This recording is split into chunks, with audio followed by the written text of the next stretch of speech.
279장입니다. 인애하신 구세주여 내가 비오니. 279장입니다.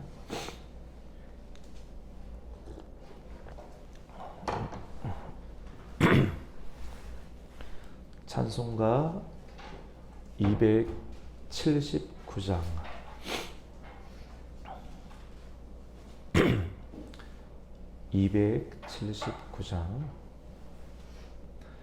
인애하신 구세주여 내가 비오니. 죄인 오라 하실 때에 나 부르소. 279장 주여 주여 내가 비오니. 죄인 오라 하실 때에 나 부르소서. 자비하신 보좌 배 꿇어 엎드려 자복하고 회개하니 믿음 주소서. 주여 주여 내가 비오니. 죄인 오라 하실 때에 나 부르소서. 주의 공로를 주의 공로 의지하여 주께 가오니. 상한 마음을 고치시고 구원하소서. 주여 주여 내가 비오니. 죄인 오라 하실 때에 나 부르소서. 만복 근원 우리 주여 위로하소서. 우리 주와 같으시니 어디 있을까. 아멘. 주여 주여 내가 비오니. 죄인 오라 하실 때에 나 부르소서. 아멘. 은혜 받으실 하나님 말씀은 누가복음 13장 1절에서 9절입니다. 117쪽, 신약성경 117쪽.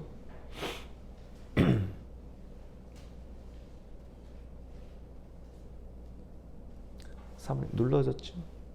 117쪽 13장 1절.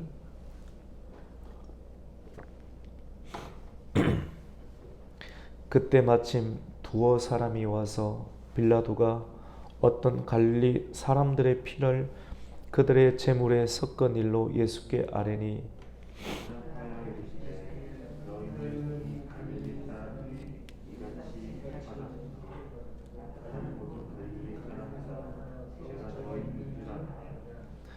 너희에게 이르노니 아니라 너희도 만일 회개하지 아니하면 다 이와 같이 망하리라.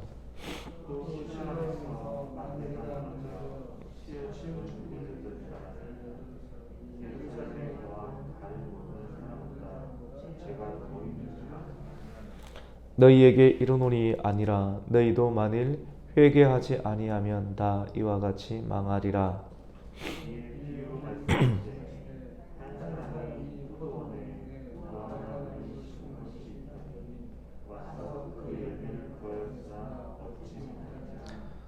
포도원 치기에게 이르되 내가 3년을 와서 이 무화과 나무에서 열매를 구하되 얻지 못하니 찍어버리라. 어찌 땅만 버리게 하겠느냐.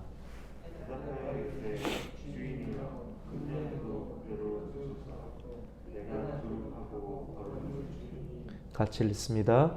이후에 만일 열매가 열면 좋거니와 그렇지 않으면 찍어버리소서 하였다 하시니라. 아멘. 할렐루야.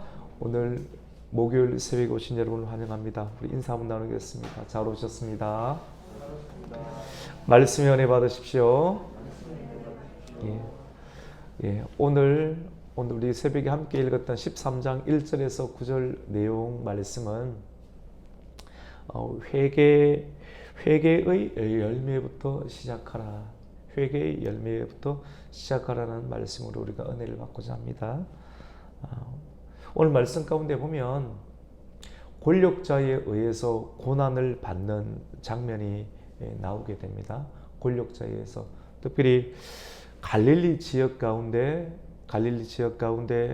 사람들이 제사를 드리는 일이 있는데 제사를 드리는 그 일에 맞추어서 그때 그 당시 유대 땅을 점령하고 있었던 그 로마 정부에서 파송되었던 빌라도 총독에 의해서 그 갈릴리 몇몇의 사람들이 죽음을 당하게 되었습니다. 그래서 갈릴리 지역에서 제사를 드리는 그 시점 가운데 빌라도에서 죽었던 사람의 피가 제물 속에 같이 섞여서 갈릴리에 제사를 드리는 일을 두고 많은 사람들이 이 일을 두고 속으로 중심 가운데 우리는 죽지 않았고 이 사람은 죽게 되었는데 이렇게 죽은 일이 세상의 권력과 정치가에 의해서 죽은 이 사람이 죄가 더 많기 때문에 죽게 되었다.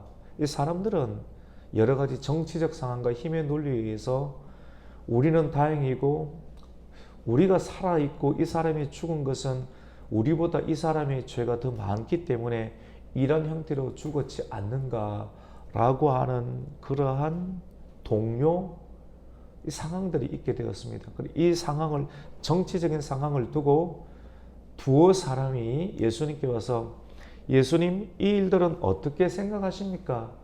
많은 사람들이 오늘날에도 정치적 상황을 두고 이 교회는 어느 입장입니까? 라고 묻는 경향이 있습니다. 많은 이런 경우들을 보면 정치적 상황을 두고 신학은 어느 쪽에서 서 있게 되는가? 라고 하는 형태로 질문을 하게 되는데 예수님께서도 가이사의 것은 가이사, 또 하나님의 것은 하나님의 것이라고 하면서 교회와 하나님 나라의 입장이 너무 정치적인 투쟁의 입장으로 들어가지 아니하는 모습들을 예수님은 성경을 통해서 드러내고 있는 장면들을 보게 됩니다. 왜냐하면 정치적 투쟁에 휘말리게 되면 이것은 궁극적으로 하나님 나라가 하늘에서 이 땅 가운데 이루어지는 나라가 완벽하게 온전하게 이루어질 수 없기 때문에 예수님께서는 매우 성경적으로 지혜롭게 말씀을 하시는 것을 보게 됩니다. 오늘 본문상에서도 이 권력자에서 발생하는 그 고난에 관하여서 예수님께서는 어떻게 말씀하시는가? 오늘 13장 1절 말씀 가운데 보면 예수님께 이렇게 물어보죠. 우리 1절과 2절 한번 읽어볼까요? 같이 한번 읽습니다. 그때 마침 두어 사람이 와서 빌라도가 어떤 갈릴리 사람들의 피를 그들의 재물에 섞은 일로 예수께 아뢰니 대답하여 이르시되 너희는 이 갈릴리 사람들이 이같이 해 받음으로 다른 모든 갈릴리 사람보다 죄가 더 있는 줄 아느냐. 예수님께 질문을 하고 사람들은 이게 궁금해요. 예수님은 도대체 어느 편입니까? 어떻게 되기를 원하십니까? 그러니까 2절에 예수님 대답하시는데 너희는 이 갈릴리 사람들이 이같이 해를 받음으로 다른 모든 갈릴리 사람보다 죄가 더 있는 줄 아느냐? 그렇지 않다는 것이죠. 그래서 예수님은 이 모든 것을 뛰어넘어서 3절로서 축약시켜서 말씀을 합니다. 우리 같이 한번 읽습니다. 너희에게 이르노니 아니라 너희도 만일 회개하지 아니하면 다 위와 같이 망하리라. 여기도 저기도 안 걸립니다. 안 걸려야 됩니다. 안 걸려야 돼요. 왜냐하면 내 의견과 내 정치적인 노선과 입장에 맞지 아니하면 언제든지 예수님의 말씀을 버리고 싶어하는 사람들의 경향이 있기 때문에 목적이 있는 거예요. 자기 위주로 가고 싶은 목적. 예수님도 내 편이 되기를 원하는 목적이 있기 때문에 그걸 아시기 때문에 예수님은 뭐라고 하시는가 하면 회개하라는 거예요. 이것 자체가 중요한 것이 아니라 이 일 때문에 내가 온 것이 아니라 사람의 죄. 이 사람도 죄가 있고 다 죄가 있는데 회개하지 아니하면 이런 죽음과 고난의 상황을 두고 회개하지 아니하면 이같이 망한다라고 예수님은 축약시켜서 말을 합니다. 여러분 모든 정치가들은 머리가 되게 좋습니다. 머리가 다 좋아서 어떻게 하는가 하면 자기의 어떤 숙적 죄목을 붙여가지고 숙청을 당하는 일들이 있기 때문에 이것 자체로 정치적 상황을 모든 것을 신학으로 풀려고 하는 그런 경향 자체가 문제가 있음을 발견할 수 있게 됩니다. 두 번째로는 실로암에서 사고가 났어요. 실로암에서 망대를 짓고 있는데 뭐 건축의 현장이겠죠. 건축의 현장인데 거기서 망대를 짓는 과정 가운데서 한 18명이 붕괴 사고로 인해서 죽게 되는 경우를 맞게 됩니다. 여러분 우리나라도 수십 년 전에 삼풍백화점이 무너지게 됐지 않습니까? 물론 건축적으로 현실적으로 보면 불실공사입니다. 철근을 충분하게 넣어야 되는데 설계상에 있는 것대로 철근과 이형철근을 넣지 않아 가지고 그 하중들을 완벽하게 견디지 못하니까 무너지는. 정치적 상황은 정치적 상황인 것이고 그리고 건축 상황은 건축 상황인데 이것을 두고 하필이면 여기서 압사당하고 죽은 사람은 사람들보다 살아있는 사람보다 더 죄를 많이 지었기 때문에 이렇게 되는 것 아닌가, 이런 식으로 사람들은 생각하는데 이런 질문을 예수님께 하는 것입니다. 우리 오늘 그 말씀부터 한번 볼까요? 우리 4절 말씀입니다. 4절과 5절인데요. 같이 한번 읽습니다. 또 실로암에서 망대가 무너져 치여 죽은 18사람이 예루살렘에 거한 다른 모든 사람보다 죄가 더 있는 줄 아느냐. 5절입니다. 너희에게 이르노니 아니라 너희도 만일 회개하지 아니하면 다 이와 같이 망하리라. 여러분 하나님의 나라가 이 땅 가운데 임하는데 이 땅 가운데 있는 사람은 서로 갈등과 아픔과 서로 간의 상처가 있습니다. 그 안에 들어가 보지 않으면, 그 지역과 상황에 들어가 보지 않으면 그 사람의 마음을 우리는 완벽하게 이해하지 못합니다. 이 땅에 살아가는 사람은 정치적인 상황과 이유를 다 가지고 있는데 내 편이든 너 편이든 이런 식으로 교회와 하나님의 나라가 다 점철될 수 없음을 말씀합니다. 예수님은 뭐라고 말합니까? 바로 말씀을 하시길 오늘 5절과 같이 너희에게 이르노니 아니라 너희도 만일 회개하지 아니하면 다 이같이 망한. 사람은 다 죽습니다. 언제 죽을 줄 몰라요, 여러분. 어디서 죽을 줄 모릅니다.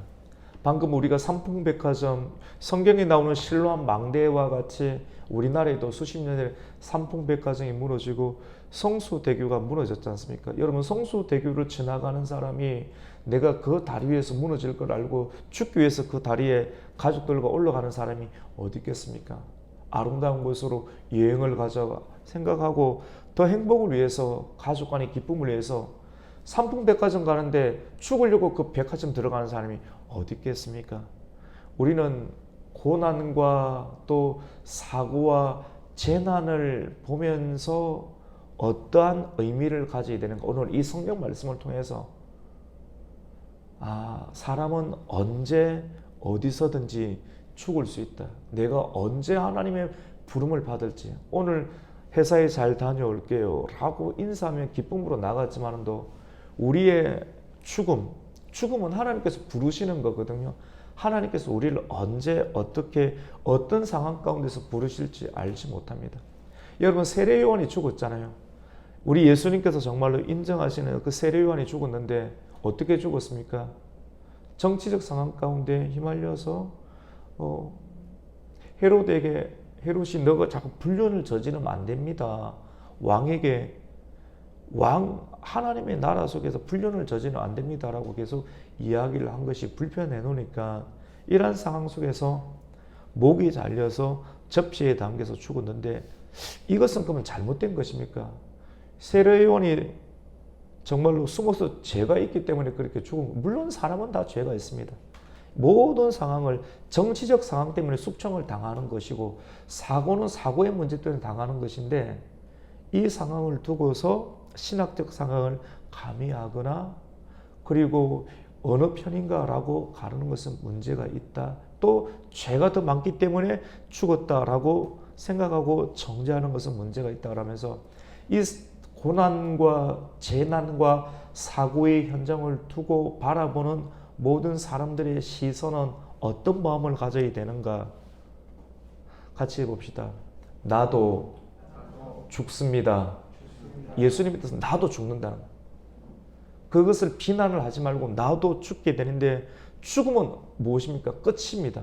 죽음은 하나님 앞에 서게 되는데 죽음은 두 가지 종류가 있습니다. 오늘 성경을 통해서 우리에게 주시는 메시지는 이 땅 가운데서 우리가 살아있을 때 하나님의 사명을 감당을 해야 되고 이 땅 가운데 있을 때 하나님께서 기뻐하시는 삶을 살아야 되는데 죽으면 하나님 앞에 가게 되는데 하나님의 심판대 앞에 서게 될 때 우리가 화해하지 아니하고 하나님과 화해하지 아니하고 예수님과 동행하지 아니함으로 또 사람과 사람 사이에 화해하지 아니함으로 우리가 하나님 앞에서 이 죽음이 중요한 것이 아니라 영원한 제2 죽음 앞에 서게 될 때 지옥에 갈지 아니면 천국에 갈지 주님께서 심판하게 하실 터인데 그것을 더 신경을 써야 함을 우리에게 이 세상 가운데 일어나게 될 수 있는 재난과 사고의 현장을 바라보는 그런 식견과 관점을 두고 회개에 관한 말씀을 우리에게 오늘 본문을 통해서 던져주시고 있습니다. 그래서 우리는 언제 어디서 죽을지 모릅니다. 그래서 늘 깨어서 준비하는 인생. 이번 주의 메시지가 표면적으로 보면 조금 불편할 수 있어요. 근데 이 메시지 말고 다른 걸 전할 수 없지 않습니까? 이 말씀을 우리가 아침에 계속해서 이번 주에는 깨어서 준비하라. 또 서로 힘써 화해하라. 하나님과의 관계도 그렇고 사람과의 관계도 그렇고 이 말씀이 우리에게 주어지니까 그리고 오늘 주시는 메시지도 사고의 현장과 재난 속에서 죽은 사람들 보면서 나도 죽을 수가 있겠구나. 나는 다행이다라고 여기는 것이 아니라 그러면 나도 언제 어떻게 죽을 줄 모르는데 이 죽음 앞에서 나는 정말로 하나님과 화해하고 있는가? 그리고 회개의 열매를 맺고 있는가? 정말로 하나님께서 기뻐하시는 사명을 감당하면서 살고 있는가를 점검하라고 하는 하나님의 매우 재촉하시고 실질적인 메시지를 우리는 대면하고 있습니다. 오늘 우리가 13장 1절부터 9절까지의 내용을 상고하고 있는데 이제 마지막 부분인데요. 마지막 부분은 열매 없는 무화과 나무의 비유를 들고 있으면서 재차 주님의 메시지를 확인하고 강조하고 있습니다. 어떤 사람이 포도원에 나무 한 그루를 심었습니다. 포도원이라고 하는 특별한 장소 가운데 무화과 나무 한 그루를 심었습니다. 언제 심었느냐면 심고 나서 3년을 기다렸어요. 주인은 기다려줍니다. 아직도 아무런 일이 일어나지 않았으니까 내가 하고 싶은 것 계속 해야 되겠다. 이것처럼 어리석은 것이 없습니다. 내가 한번 죄를 지어보니까 아무도 모르네. 괜찮네. 여러 가지가 잘 되네. 모든 환경이 괜찮네. 이렇게 생각하는 것은 너무나도 어리석은 것이죠. 3년이라는 실질적인 3년일 수도 있고요. 하나님의 숫자인 3년, 하나님께서 적절하게 여기시는 그 3년을 비유하는데, 이 어떤 사람이 포도원에 3년 동안 기다려주고 심고 이제 한번 가보는 거예요. 확인합니다. 누구든지 확인합니다. 결산하고 확인하는데 가보니까 이제 열매가 맺어야 되는데 열매는 없고 굉장히 무성하고 열매가 분명하게 있을 거니까 열매를 취하러 그 주인은 오는데 열매가 전혀 없는 것을 보고 이 나무를 심었던 사람이 큰 실망을 하게 됩니다. 내가 굳이 이 땅을 버려가면서 열매 없는 나무를 심겨둘 이유가 어디 있겠는가 하면서 그 포도원 지기에게 이 나무를 베어버릴 것을 말합니다. 그러니까 포도원 지기는 말립니다. 조금만 더 기다려 봅시다. 한 번 더 한 해 더 용서해보고 그제서 안 되면 그때 한번 뽑든지 불태우든지 하자라고 어떤 사람에게 제안하는 장면을 보게 됩니다. 우리 말씀 한번 더 읽어볼까요? 몇 절이 되지 않으니까 오늘 마지막 부분인데 6절에서 9절인데요. 6절, 7절 한번 읽습니다. 시작. 이에 비유로 말씀하시되 한 사람이 포도원에 무화과 나무를 심은 것이 있더니 와서 그 열매를 구하였으나 얻지 못한지라. 포도원 지기에게 이르되 내가 3년을 와서 이 무화과 나무에서 열매를 구하되 얻지 못하니 찍어 버리라. 어찌 땅만 버리게 하겠느냐. 여러분 그렇습니다. 이 열매, 이제 열매에 관해서 예수님께서 조금씩 이렇게 예수님께서 하시고자 하시는 그런 내용들을 하는데 무슨 말씀인가 하면 열매를 맺으라는 거예요. 열매. 근데 열매 생각하면 우리는 갈라디아에서 나오는 성령의 열매를 생각하지 않습니까?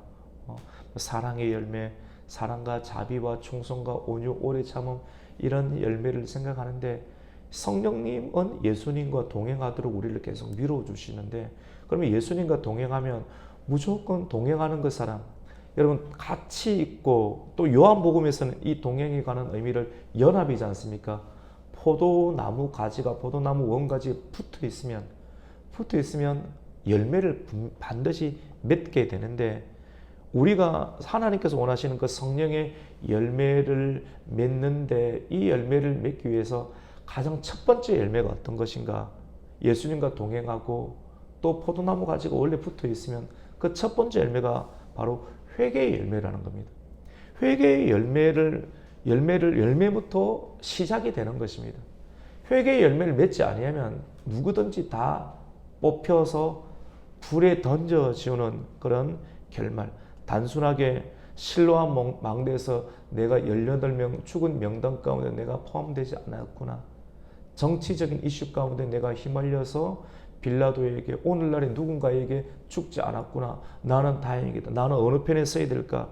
이 정도로 잔머리를 굴리는 사람이 되지 말고, 누구든지 죽게 되는데 그 죽음 이유 가운데는 2차적인 영원한 죽음을 맞이하게 되는데, 하나님의 심판대 앞에 서게 될 때 기후를 분별하는 정치적 상황을 뛰어넘어서 시대적인 분별을 가지고 하나님 앞에 서게 될 때 나는 정말로 천국에 들어갈 수 있는 회개의 첫 열매를 내가 가지고 있는가?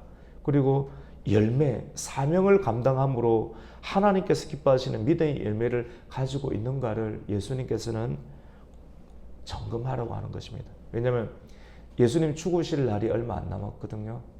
그러면 이런 이야기를 해줄 수가 없는 거예요. 제자들 가운데.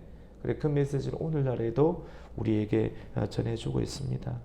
여러분 그렇습니다. 마지막 날에는 심판이 있습니다. 우리가 언제 죽을 줄 몰라요. 권사님, 집사님 다 언제 죽을 줄 모릅니다. 여러분의 생각은 내가 한 70이니까 50이니까 한 100살까지 살겠지, 50이 남았겠지, 한 20이 남았겠지. 물론 사람은 자기가 다 생각하고 계산할 수 있겠지만 내 계획대로 되지 않는 것이 우리의 인생의 여정입니다. 이 주인이 하나님이시기 때문에 그렇습니다. 오늘 말씀을 통해서 예수님께서 확인하다고 하는 것은 너한테 회개의 열매가 있나는 겁니다. 하나님과 화해하고 있는가? 너의 마음 가운데 미워하는 사람, 갈등이 있는 사람, 분쟁이 있는 사람, 요거 빨리 정리하라는 겁니다. 계속 정리하라는 겁니다. 신앙생활 왜 우리 굳이 돈 내고 오고 돈 내고 오면서 또 청소하고 또 말씀을 들으면서 또는 책망도 받고 왜 우리 이런 일 합니까? 세상적인 가치로 보면 이해가 안 되는 일이지 않습니까, 여러분? 믿음 때문에요. 예수님을 믿고 천국에 가다는 확신 때문에 우리는 불편한 인생들을 살아가고 있습니다. 오늘 이 말씀을 통해서 예수님께서 우리에게 확인하고자 하는 것은 마음 가운데 불편한 것 있는가? 그리고 사람과의 관계 불편한 것 있는가? 빨리 정리하고 화해하고 매듭을 지어서 회개의 열매를, 첫 열매를 맺고 첫 열매뿐만 아니라 성령의 열매까지 맺으면서 하나님의 재림의 때를 준비하라는 메시지입니다. 이 말씀을 통하여서 우리 안에 있는 묶여있는 부분들을 점검하고 회개의 열매로 더 풍성한 성령의 열매를 맺을 수 있는 저와 여러분이 되시기를 예수님의 이름으로 축복합니다. 아멘. 여러분